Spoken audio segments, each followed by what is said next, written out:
başardığımızdan devam ediyor. Canım sağ olsun.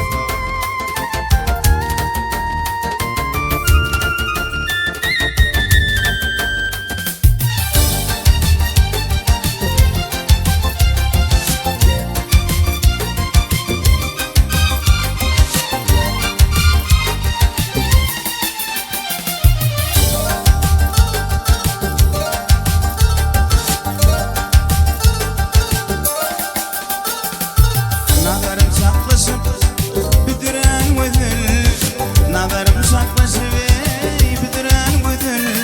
Yetti kabrım yerim yaşıma sinli. Düğün kurtağıma sığmadı kadar, düğün kurtağıma sığmadı kadar. Orta koydum yok varım şimdi.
Katlayan yolum, elemedişine katlayan yolum.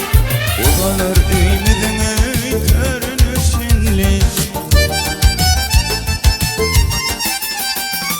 Bir gün kandarayan parmaklarını, bir gün kandarayan parmaklarını. Yetirin ol koşa örmeşinle.